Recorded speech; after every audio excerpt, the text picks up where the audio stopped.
Chamber of commerce and industry جناب ناصر مرزا صاحب، میں سب سے پہلے تو آپ کو خراج تحسین پیش کرتا ہوں کہ یہ جو آپ نے ایکسپو کی اور مینلی کنسٹرکشن انڈسٹری کی، تو اس کی بھی آپ کو خراج تحسین پیش کرتا ہوں. اور پھر جو میں نے جو سٹالز پہ گیا اور جو ادھر سے مجھے ان پٹ ملی، اور ایک آپ کی بھی ان پٹ ہے کہ یہ کنونشن سینٹر کو اسلام آباد میں ایک ایکسپو سینٹر بنا دیا جائے. اس کا بھی میں انشاءاللہ یہ بڑی اچھی سجیشن ہے اور اس کی میں ابھی کنسلٹ کروں گا اپنے کیبنٹ ممبرز کو اور میں پھر انشاءاللہ اس کے اوپر فیصلہ کروں گا. دیکھیں جی، سب سے پہلے میری ویژن کیا پاکستان کی، تاکہ جب میں آپ کو ویژن بتا دوں تو اس کے اندر پھر میں آپ کو بتاؤں گا کیا کیا چیزیں اس ویژن کے اندر فٹ کرتی ہیں اس ویژن کو پہنچنے کے لیے. تو سب سے پہلے ویژن پاکستان کی یہ ہے کہ ہم لوگوں کو غربت سے نکالیں. ہماری تقریباً 40% آبادی ہے جس میں 25% غربت کی لکیر سے نیچے ہے، اور تقریباً 20 یا 25% جو کہ بالکل اس کے قریب قریب ہے. تو میرا جو سب سے پہلا ایم ہے کہ ہم کیسے ان کو اوپر اٹھائیں. دوسری ویژن ہے پاکستان کی کہ ہم اپنے ملک کی دولت کیسے بڑھائیں، ویلتھ کریٹ کیسے کریں. ملک میں ہم کیسے ایک یہ ملک جو کہ ایک وقت پہ 60s میں جب ہم بڑے ہو رہے تھے تو یہ بڑی تیزی سے ملک آگے جا رہا تھا. یہ سارے جو آج ایشین ٹائیگرز ہیں یہ پاکستان کی طرف دیکھا کرتے تھے. ملیشیا نے آ کے پاکستان سے سمجھا کہ کیسے آگے بڑھنا ہے. ساؤتھ کوریا نے پاکستان کا فرسٹ 5 ایئر پلان آ کے اسٹڈی کیا. تو ہم وہ ایک ماڈل تھے ڈیولپمنٹ کے، اور پھر ہم نے اپنی آنکھوں کے سامنے اس ملک کو نیچے جاتے دیکھا. تو جو سیکنڈ چیز یہ ہے کہ پاکستان کو کیسے اس مقام پہ لے کے جائیں جو اس کا پوٹینشل ہے. بہت پوٹینشل ہے اس ملک میں، کیونکہ اگر پوٹینشل نہ ہوتا تو ایک وقت پہ تیزی سے اوپر نہ جا رہا ہوتا. ہمارے ادارے آؤٹ اسٹینڈنگ نہ ہوتے، پی آئی اے بڑی ایئر لائن نہ ہوتی، ہماری اس وقت بینکرز اگر وہ نہ نیشنلائزیشن ہوتے تو ہمارے بڑے آؤٹ اسٹینڈنگ بینکرز تھے جنہوں نے جا کے BCCI دنیا کا ایک ٹاپ بینک بنا دیا. تو بینکرز تھے تو بنا. تو ہر چیز میں پاکستان ایک وقت پہ بڑی تیزی سے اوپر جا رہا تھا. تو ہم کیسے اس کو واپس ادھر لے کے جائیں جو اس کا اصل مقام ہے، اور اس میں کیا کیا قدم اٹھانے ہیں اس کو وہاں لے جانے کے لیے. اور پھر اسی کے ساتھ ریلیٹڈ ہے کہ ایک ملک خوددار ملک بنے. یہ جو ہمیں قرضے لینے پڑتے ہیں، کبھی IMF کے پاس 20 دفعہ IMF کے پاس جا چکے ہیں کیونکہ ہم اپنی اکانومی مینج نہیں کر سکے. اور پھر ایک چھوٹا سا طبقہ اتنا امیر ہو گیا ہے کہ ان کے لیے باہر، یعنی میں کیونکہ میرا باہر بڑا جانا ہوتا تھا، کرکٹ کی وجہ سے باہر جاتا تھا. پھر میں شوکت خانم کے لیے پیسے اکٹھے کرنے کے لیے باہر پاکستانیوں سے پیسے اکٹھے کرتا تو وہاں امیر ترین پاکستانی ہوتے تھے. وہ پیسہ ان کے پاس ہوتا تھا اور وہ یعنی آپ امیجن نہیں کریں گے کہ پاکستان کے یہ حالات ہوں کہ اس کو قرضے لینے پڑے اور امداد لینے پڑے. تو لوگ امیر لیکن ملک غریب. تو اس یہ بھی ایک امبیلنس ہے کہ ایک سسٹم جب کرپٹ ہو چکتا ہے تو یہی ہوتا ہے. پھر نیچے غربت ہو جاتی ہے، تھوڑا سا طبقہ امیر ہو جاتا ہے، نہ وہ ٹیکس دیتا ہے، وہ آرام سے عائشیاں لنڈن میں ان کی چھٹیاں، ہالیڈیز، باہر شاپنگ. لیکن عام آدمی جو ہے وہ اپنی بنیادی ضروریات مشکل سے پوری کرتا ہے. تو ایک کرپشن کا یہ سسٹم بن جاتا ہے. یہ سارے وہ ملک جدھر حکمران اور ان کی رولنگ ایلیٹ کرپٹ ہوتی ہے، ان سارے ملکوں کے اندر یہی حالات ہوتے ہیں. وسائل کے باوجود غربت ہوتی ہے اور تھوڑا سا طبقہ بڑا امیر ہوتا ہے اور ان کے باہر بڑے بڑے محلات ہوتے ہیں. یہ ساری ڈیولپنگ کنٹریز کی یہی سٹوری ہے. تو یہ اس کو کیسے چینج کرنا ہے، تو یہ ایک میرا بڑی ویژن ہے. یہ تو جو آخری چیز ہے یہ تو رول آف لا، قانون کی بالادستی بجائے طاقت کی بالادستی، وہ قائم کر کے، انصاف قائم کر کے تو یہ چینج آئے گا بڑی سطح کے اوپر. لیکن نیچے سے جو लोगों को उठाएंगे, उसके बड़े तरीके हैं। एक तो हम पूरा एहसास प्रोग्राम लेके आ रहे हैं। अभी जनरल हैदर ने मेंशन किया कि कामयाब पाकिस्तान, इंशाअल्लाह आप देखेंगे कि ये सिर्फ पाकिस्तान के अंदर नहीं, ये डेवलपिंग वर्ल्ड के अंदर एक मिसाल बनेगी कि कैसे एक कौम अपने कमज़ोर तबके को ऊपर उठाती है। इसके अंदर जो हम काम कर रहे हैं कभी पहले पाकिस्तान में नहीं हुआ कि हमने, और ये इंशाअल्लाह 9 तारीख को हम बड़े धूमधाम से लॉन्च कर रहे हैं। और ये प्रोग्राम में क्या होगा कि जो हमारा 40% नीचे तबका है, हर खानदान को, हर खानदान, आप ये देख लें, ये बड़ा एम्बिशियस प्रोग्राम है। हर खानदान के लिए एक खानदान के फर्द को टेक्निकल एजुकेशन दी जाएगी। खास तौर पे अब जो आईटी का सेक्टर है, इसमें बड़ी जल्दी आप लोगों को ट्रेन कर सकते हैं और बड़ी जल्दी वो पैसे कमाना शुरू कर सकते हैं। एक खानदान के अंदर हेल्थ कार्ड जाएगा। हेल्थ कार्ड का मतलब कि 10 लाख रुपए में किसी भी अस्पताल में जाके वो खानदान के फर्द अपना इलाज करवा सकता है मुफ्त। तीसरी चीज कि सस्ते सूद के बगैर कर्जे दिए जाएंगे। अगर शहर में है तो वो अपनी कोई दुकान या अपनी कोई जो भी उस कर्जे पे कर सके, अपना कारोबार कर सके। और अगर देहात में है तो वो एक किसान के लिए वो सूद के बगैर एक फर्द को कर्जा मिलेगा। और फिर जो लो कॉस्ट हाउसिंग है, ये पाकिस्तान में अभी तक रोटी कपड़ा मकान की तो बात हुई थी, लेकिन कभी इसके ऊपर काम नहीं हुआ। अब हम माइक्रो फाइनेंस के जरिए उस एक खानदान के लिए उसको हम फाइनेंस करेंगे अपना घर बनाने के लिए। ये इसलिए इंपॉर्टेंट है कि क्योंकि लोगों के पास कैश नहीं होता घर बनाने के लिए, तो हमारे शहरों के अंदर ये फैलती जा रही है कच्ची आबादियां।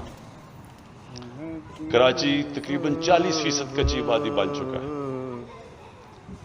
और कैसे लोगों के पास जब कैश नहीं होगा और कैश के बगैर घर नहीं बना सकते, तो ये जो हमने बड़ी जद्दोजहद की इस कानून को अदालतों से निकालने के लिए, जिसको कहते हैं फोरक्लोजर लॉ, जब तक कानून नहीं होगा कि अगर कोई किस्त नहीं देता तो अगर वो बैंक एक्शन नहीं ले सकेगा उसके ऊपर, वो कर्ज ही नहीं देंगे। तो इसलिए पाकिस्तान में हाउस फाइनेंसिंग का कॉन्सेप्ट ही नहीं है। 0.2% पाकिस्तान के अंदर अब तक घरों के लिए कर्जे दिए जाते हैं। हिंदुस्तान जो हमारे साथ ही, उधर भी बड़े मसले हैं, वहां 10% पहुंच गए। और मलेशिया में 30% हाउस फाइनेंसिंग है। और यूरोपियन अमेरिका 80% से ऊपर है वहां।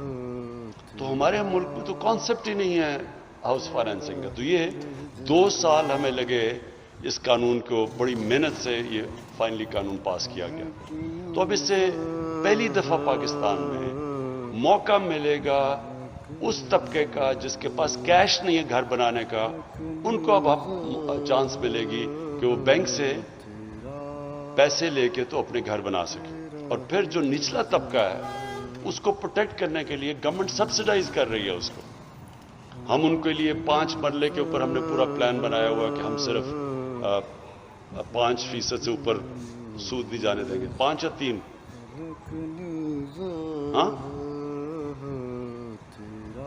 हाँ, नहीं, कामयाब पाकिस्तान में तो बिल्कुल हम उनको सूद के बगैर कर्जे दे रहे हैं। लेकिन उसके अलावा जो कि हम छोटे लो कॉस्ट हाउसिंग के लिए हमने फ्रीज किया हुआ है 5%। हाँ, तो हमने 5 और 3% के ऊपर फ्रीज किया हुआ है कि हम उनको सब्सिडाइज करेंगे। गवर्नमेंट उससे ऊपर सारा उठाएगी इंटरेस्ट, ताकि लोगों के ऊपर मसलन हमारी कोशिश ये है कि जो खर्चा एक आम घर करता है किराए के ऊपर, बजाय किराया देने के वो कर्जों की किस्तें देके घर अपना बना लें। तो ये एक इंशाअल्लाह पाकिस्तान की हाउसिंग में आप देखते रहेंगे बहुत बड़ी रेवोल्यूशन आ रही है। और इससे फिर एक तो सबसे बड़ा काम करेंगे कि आम लोगों के लिए घर बंद अपनी छत होगी, लेकिन उससे बड़ा ये सारी इंडस्ट्री उठ जाएगी कंस्ट्रक्शन के साथ। 30 अभी जो मैंने देखे हैं डिफरेंट टाइल्स हैं, नल के जितने भी दरवाजे, ये सारी जो इंडस्ट्रीज हैं वो सब चलनी शुरू हो जाती हैं जब कंस्ट्रक्शन उठती है। तो ये मेरा कोशिश ये है कि मुल्क को लोगों को रोजगार भी मिले, क्योंकि कंस्ट्रक्शन चलेगी, सबसे ज्यादा शहरों में रोजगार कंस्ट्रक्शन से मिलता है। फिर वेल्थ क्रिएशन हो, क्योंकि उससे सारी इकॉनमी चलनी शुरू हो जाती है। मुल्क में इंशाल्लाह जो हमारी टैक्स कलेक्शन की आपने बात की, जब इकॉनमी चलेगी तो टैक्स ज्यादा इकट्ठा होगा। वो और बात है कि एफबीआर के अंदर भी हम रिफॉर्म्स करने की अब कोशिश कर रहे हैं, ऑटोमेशन लेके आ रहे हैं ताकि एफबीआर के अंदर भी रिफॉर्म्स हो। लेकिन वेल्थ क्रिएशन से हम पैसा इकट्ठा करेंगे, अपनी रेवेन्यू इकट्ठा करेंगे, जो कि फिर जिसके ऊपर मुल्क चलता है। और जो इसका दूसरा फेज है कंस्ट्रक्शन इंडस्ट्री, उसके लिए जिस तरह जनरल हैदर ने बताया, हमने बड़े इंसेंटिवाइज किया। और मैंने जब कंस्ट्रक्शन इंडस्ट्रीज की मीटिंग्स ली तो मुझे इस चीज का एहसास हुआ कि हमारा जो सिस्टम है, वो जो एक वक्त पे सिस्टम बनता है सहूलत पैदा करने के लिए इंडस्ट्री की, जो लोगों के लिए सहूलत पैदा करने के लिए सिस्टम बनता है, वही सिस्टम जब डीजेनरेट करता है, जब वो खराब होता है, तो वही रुकावट बन जाता है। तो अभी मैं जब लोगों से भी बात कर रहा था तो मुझे अंदाजा ये था कि हमने इस चीज का हमें एहसास नहीं हुआ कि ये जो कंस्ट्रक्शन है, इससे तो इकोनॉमी उठती कंस्ट्रक्शन पे। लेकिन जब अब मैं ये मीटिंग्स ली तो मैंने रियलाइज किया कि हर जगह रुकावट कंस्ट्रक्शन इंडस्ट्री के लिए थी। तो इसलिए हर हफ्ते मीटिंग करके आहिस्ता आहिस्ता ये रुकावटें दूर की, जिसकी वजह से माशाल्लाह आज हमारा कंस्ट्रक्शन सेक्टर तेजी से ऊपर जा रहा है। लेकिन मैंने ये भी सोचा कि ये हर जगह यही प्रॉब्लम है। अब हम इतनी सारी चीजें तकरीबन इंपोर्ट करते हैं पाकिस्तान में, बड़ी कम चीजें बनाते हैं, लेकिन कभी किसी ने इसके ऊपर तवज्जो नहीं दी कि हम क्यों इंपोर्ट करते हैं। 22 करोड़ है पाकिस्तान की आबादी। 22 करोड़ आबादी का मतलब बहुत बड़ी मार्केट है पाकिस्तान, इंटरनल मार्केट इतनी बड़ी है। तो जब 22 करोड़ की आपकी आबादी हो तो क्या वजह कि हम इकोनॉमीज ऑफ स्केल नहीं कर सके, हम क्यों नहीं चीजें पाकिस्तान के अंदर बना सके। सारी मल्टीनेशनल्स को असूलन पाकिस्तान आना चाहिए, क्योंकि इतनी बड़ी मार्केट है, उनको यहां अपनी इंडस्ट्री रिलोकेट करनी चाहिए। लेकिन हर जगह एक सिस्टम रुकावटें डाला हुआ बैठा है, जो कि एक बजाय इंसेंटिवाइज करने के इंडस्ट्री को या इंपोर्ट सब्स्टिट्यूशन में, वो बल्कि एक रुकावट बना हुआ है। तो हमने अब ये अगला जो मेरा पूरी अब कंसंट्रेशन होगी पाकिस्तान में, एक्सपोर्ट्स कैसे बढ़ानी है और इंपोर्ट सब्स्टिट्यूशन कैसे करनी है। क्योंकि जब तक हम अपने इस मुल्क में ज्यादा डॉलर्स पाकिस्तान में नहीं आएंगे बनिस्बत जो पाकिस्तान से बाहर ज्यादा डॉलर्स आते हैं, जिसको कहते हैं करंट अकाउंट, अगर ये डेफिसिट में रहेगा मुल्क आगे नहीं बढ़ सकता। अगर इस मुल्क ने आगे बढ़ना है, वेल्थ क्रिएशन है, मुल्क ने दौलत में इजाफा होना है, तो वो जरूरी है कि हम अपनी एक्सपोर्ट्स बढ़ाएं और एक्सपोर्ट्स बढ़ाएं और फिर इंपोर्ट सब्स्टिट्यूशन करें। क्योंकि अभी मैं देख भी रहा था कि कई चीजें, छोटी सी चीज है, टाइल्स के ऊपर ग्लेज को इंपोर्ट करना पड़ता है। क्या वजह है? कोई रॉकेट साइंस तो नहीं ग्लेज बनाना पाकिस्तान में। एक मुल्क अगर न्यूक्लियर वेपन्स बना सकता है उसके लिए, और रॉकेट साइंस जिस मुल्क में है उस पर क्या मुश्किल है कि छोटी छोटी चीजें ग्लेज और ये चीज, सिर्फ इसलिए कि सिस्टम में रुकावटें हैं, और अगर हम इंसेंटिवाइज कर दें तो सब कुछ बन सकता है। तो अब मेरी अगली, आज ही मैं एक्सपोर्टर्स की मीटिंग करके आया हूं और मेरा पूरा प्लान है कि अब एक्सपोर्ट्स को हम हर तरह उनको इंसेंटिवाइज करेंगे, सारे एक्सपोर्ट सेक्टर को, और जिधर हो सके लोगों को इनकरेज करेंगे एक्सपोर्ट्स करने का, क्योंकि वेल्थ क्रिएशन एक्सपोर्ट्स के साथ होती है। और अगर चाइना की अगर आप देख लें कि उन्होंने जो एक फिनोमिनल पावर बना है, तो उन्होंने बड़ा सोच समझ के अपने मुल्क में एक्सपोर्ट्स को इंसेंटिवाइज किया था। कैसे एक्सपोर्ट प्रोसेसिंग जोन्स पहले बनाई, कैसे बाहर से कंपनीज आई, फिर उन्होंने टेक्नोलॉजी ट्रांसफर हुई, और ये हमारे सामने 35-40 साल के अंदर देखते देखते चाइना कहां पहुंच गया। और कोई वजह नहीं कि हम पाकिस्तान ऊपर नहीं जा सकता, सिर्फ एक ही वजह है कि हमने कभी सोचा ही नहीं इस चीज के ऊपर, हमने कभी इसके ऊपर कॉन्सेंट्रेट ही नहीं किया कि अगर हमने आने वाली जनरेशंस को इनके लिए वेल्थ क्रिएशन, इस मुल्क की दौलत बढ़ानी है, तो वो तो हो ही नहीं सकती जब तक एक्सपोर्ट्स नहीं बढ़ेंगे। और अगर एक्सपोर्ट्स नहीं बढ़ेंगी, थोड़ी देर के बाद फिर करंट अकाउंट का क्राइसिस आएगा, डेफिसिट होगा, IMF के पास जाना पड़ेगा, वो रिस्ट्रिक्शंस लगा देंगे, वो इकोनॉमी को चोक कर देंगे और फिर हम उसी साइकिल के अंदर फंसे रहेंगे एक लो ग्रोथ मुल्क का। तो इंशाल्लाह ये मेरा दूसरा टारगेट है। और तीसरा ये है कि हमने अपने मुल्क को बचाना है पोल्यूशन से, ग्लोबल वार्मिंग से।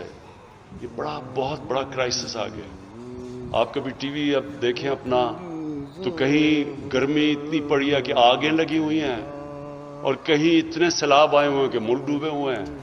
तो ये सारा वेदर पैटर्न जो चेंज हो रहा है, ये फिनोमेना, पहले लोग समझते थे ना कि ये कोई दीवानों बात कर रहे हैं, ये एक्चुअली रियलिटी है।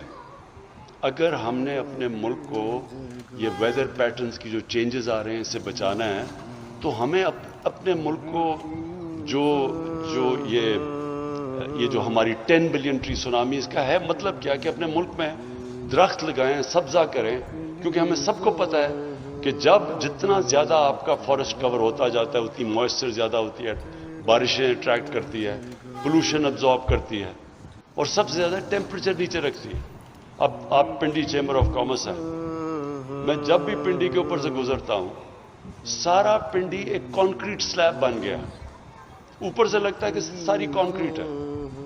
हम पिंडी जब आते थे बचपन में तो ये बड़ा एक हरा शहर और एक बड़ा पोल्यूशन फ्री शहर होता था। मैं पढ़ा था कि 1914 में पिंडी में 4 फुट बर्फ पड़ी थी। 1914 में एक गैजेटियर पढ़ा था। तो इसका तो मौसम बिल्कुल ही मुख्तलिफ था। तो जब आप एक शहर पूरा कंक्रीट बन जाएगा तो मौसम ने तो गर्म होना ही है और इसके फिर बड़े असरात होते हैं। फिर फ्लडिंग भी हो जाती है। ये जब ज्यादा हीट होती है तो इससे फ्लडिंग भी हो जाती है। तो इसके लिए आप जो ये कर रहे हैं, इंशाल्लाह ये सारा हम मॉनसून प्लांटेशन कर रहे हैं। बहुत ज्यादा हमने शहरों के अंदर अब दरख्त उगाने।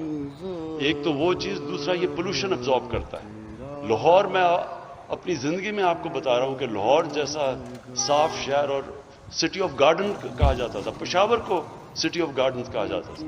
अब लाहौर की जो पोल्यूशन लेवल है वो डेंजर लेवल से भी ऊपर चली गई है, क्योंकि दरख्त का सारा कवर खत्म कर दिया। किसी ने नहीं सोचा ग्रीन एरियाज का, सारे ग्रीन एरियाज आखिर में खत्म हो गए। और जो शहर हैं, शहर फैलते जा रहे हैं। आपको हैरत होगी ये इस्लामाबाद की कि हमारी जो एनवायरमेंटल मिनिस्ट्री है उसने बताया कि 1960 से जब इस्लामाबाद शुरू हुआ, 2010 तक जितना इस्लामाबाद था, 2010 और 2020 में उतना ही बड़ा इस्लामाबाद बन गया। तो जिस तेजी से ये फैल रहे हैं, बढ़ रहे हैं, मैंने सारी जगह कहा हुआ है कि हर शहर का मास्टर प्लान बनेगा।